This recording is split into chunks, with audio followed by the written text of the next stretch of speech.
Out here today at the Little Scraggy trailhead here in Pike National Forest. Today I'm gonna be doing something a little different. Gonna be doing a trail run, and I'm gonna be doing the Buffalo Creeks loop. It's actually a figure 8. For a full guide of this hike or trail run, you can check the link in the description below. For those of you who have been following me on social media or just videos in general, I've talked a bit about trail running being a big objective and focus of mine for 2022. So this video is kind of a test in a lot of ways. This is going to be a huge part of my life this year, and so I want to keep filming and producing content, but also training as well. First thing to note about Little Scraggy Trailhead is there is a fee for it. It used to be $6, then it was $7, and now it's $8 a day, and it's just cash. This hike is going to make a figure 8 loop. It's about 22 miles with 2,200 feet of elevation gain. So definitely a pretty big day for trail runners, maybe not as much, but this is going to share a lot of the Colorado Trail Segment 3 route. Actual run is going to start to the left here. Had a big crisis averted. Thought I couldn't connect my AirPods, and I was about to shoot myself to have a 4-hour plus run with no music. So yeah, let's get after it. Crossing the forest road here, back onto Colorado Trail.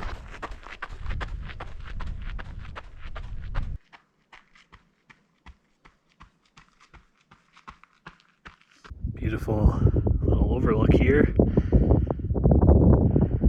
Looking north. Last time I was here was with Jackie and Juno on the Colorado Trail. Another trail junction. This shingle mill trail goes right. You don't want that, so go left this way. Again, staying on the Colorado Trail, which goes down this way and not taking Little Scraggy. So far, trail's been really nice, for the exception of mountain bikes, and I'm not trying to shit on them, just very annoying, looking over your shoulder, constantly feeling like they're gonna get run down because none of them yield to you like they're supposed to, and I don't blame them. Nice rollers, beautiful day out so far, and yeah, the trail itself about as good as you can get.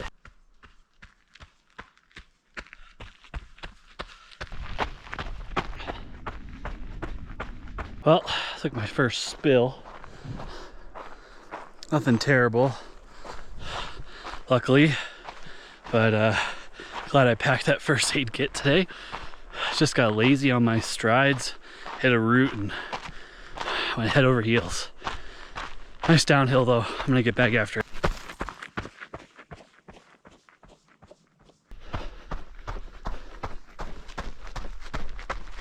Garbage. You were coming from this way, and you're gonna reach this trail junction here. The Colorado Trail, the one you've been following, number 1776 all day, it goes this way, but you're gonna wanna take a sharp right here onto Tramway Trail, which is 723.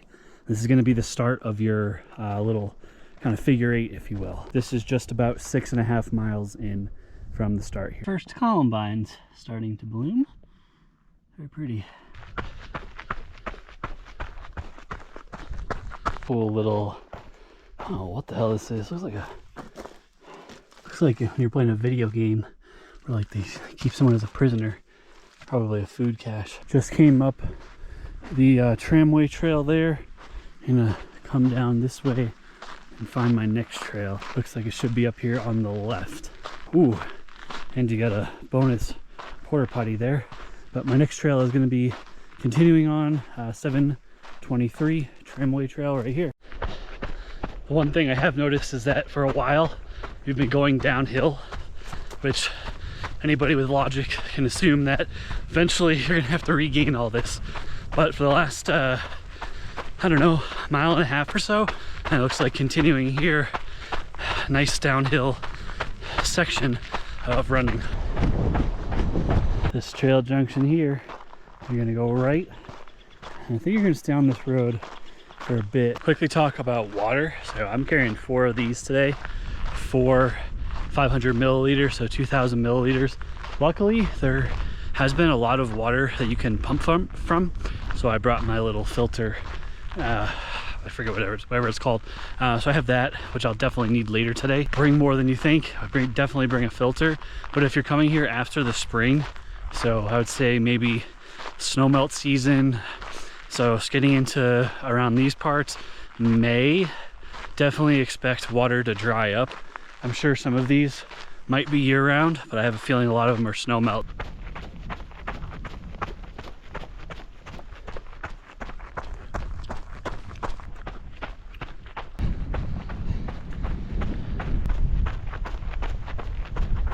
Just ran through the junction you'll have, so now starting the figure 8, big steep hill.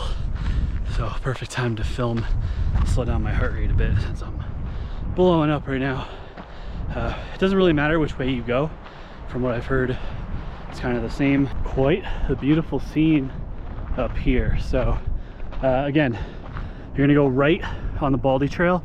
You're gonna loop around, come back to this one, head back there to another 8, and then back the way you came.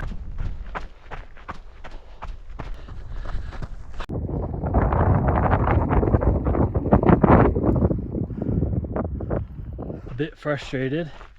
The GPX file that I downloaded is clearly very old, which means that a lot of the turns on my watch it's telling me to make, well, the trail doesn't exist anymore, and so then my watch is telling me I'm off route. I know I'm on the only trail I can take right now. I'm just hoping that mileage wise it ends up being somewhat the same, because I'm kind of in the dark right now. Did I mention there's a lot of bikes on this trail? You can get an idea of what I've been waiting to pass me all day. Man, what a shit show. Haven't been able to film anything or really even run for the last couple miles because every 2 seconds I have to step off the trail for bikers. It's just very frustrating. Times are shit, but this is why it's a training run and not the race. And even if it were, I'm pacing okay, but I just expect a faster time out of myself. But this is a really tough course, honestly. It doesn't feel like there's been any flats, just constant uphills or downhills, which destroy your legs over time. And you're just constantly in the sun. Thank God it's a little cloudy today. Otherwise, I probably would have been through all my water already and be in real big trouble.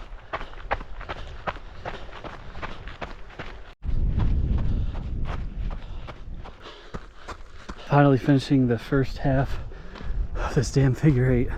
You go left. Luckily this trail is much wider, at least to start. So it's a 726 gas house trail. And yeah, so hopefully that is the uphill part of this half and I can start cruising on the way down here. 13 miles, 1,700 feet of gain so far.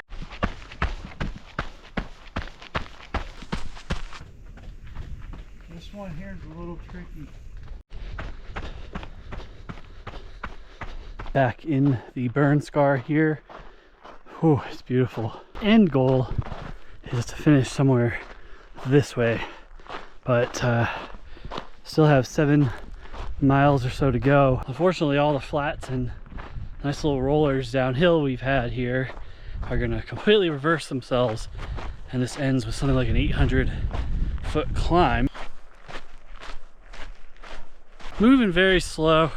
Sure, it could have been faster, but so much of this training is keeping an eye on my heart rate, and this run is going to end up being way harder than it should have been because my heart rate has been really high.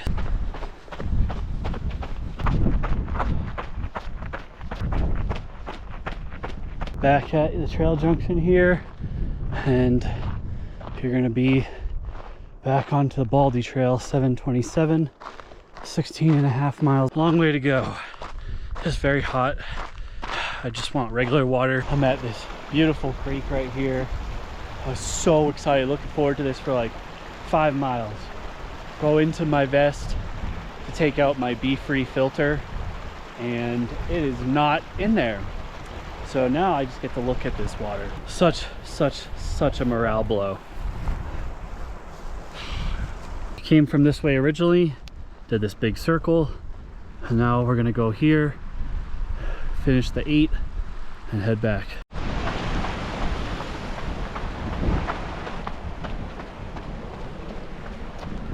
"17.5 miles, hopping on the Morrison Creek Trail, 274.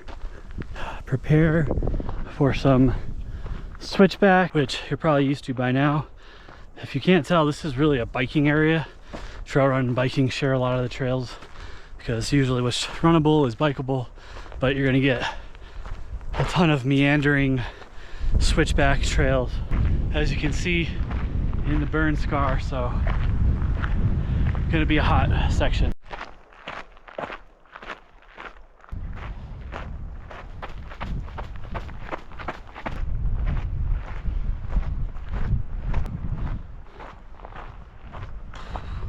Topped out of that little gully there, and I'm taking a right, but the views to your left are pretty dope.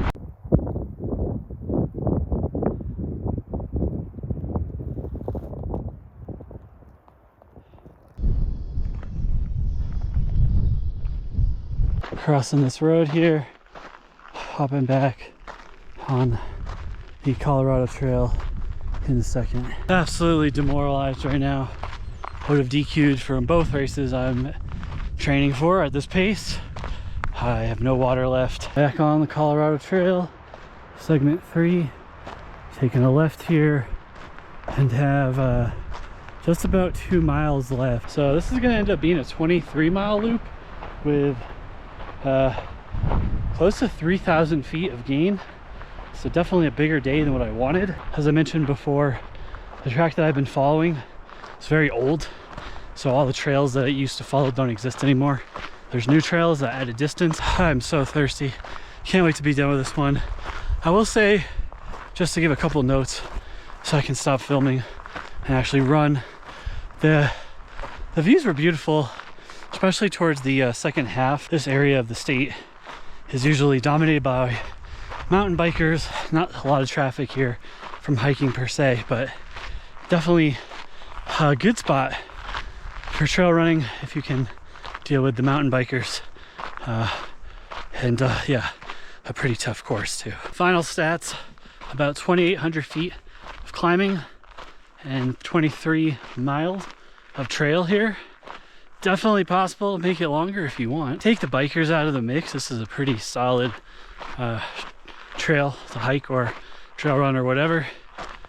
With the bikers, it's just tough. I'm exhausted. Obviously, this is a new concept. A lot less camera gear. I have to travel lighter. So let me know what you think of the concept. If nobody likes it, I have no desire to keep doing it, but if people find it helpful for bigger loops like this, let me know in the comments below. Regardless of what you think of the video, it's really helpful for the algorithm to give this video a thumbs up. Hit the subscribe button if you don't want to miss any future hike related content. As always, for a full trail guide on this hike, the Buffalo Creek Loop, you can check the link in the description below. I'll have my GPX file you can download there as well, so you don't have to follow the shitty old ones on the internet. Thank you very much for watching, and we'll see you on the next adventure if I can make it there.